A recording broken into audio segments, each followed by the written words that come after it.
আমরা এখন ঘড়িতে বাজে কটা, 7:30। প্রায় গুরুদামারের কাছাকাছি পৌঁছে গেছি। অনেকটাই উপরে, কোনো গাছপালা নেই দেখছো পাহাড়ে, কোনো সবুজ কিছু নেই, শুধু ওই দূরে পাহাড়ের গায়ে শুধু বরফ, আর কিচ্ছু নেই এছাড়া।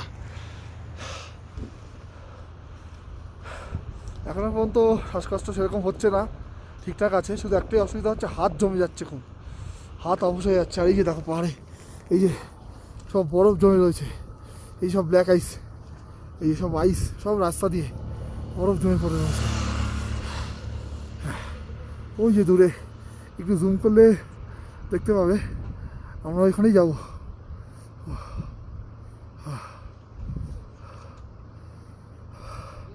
দুর্দান্ত লাগছে, সূর্যের আলোটা পড়েছে, দুর্দান্ত লাগছে, দুর্দান্ত।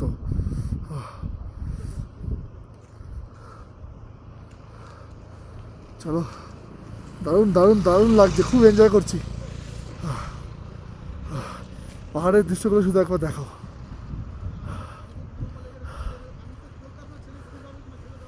ও ওই পাহাড়ে ওটাকে একটু জুম করে দেখানোর চেষ্টা করবো। এ দেখো, এই দেখো, এই দেখো কি সুন্দর অপরূপ। ও চলো আর সামনে এগোই, আবার কথা হবে, আর গল্প হবে আরো।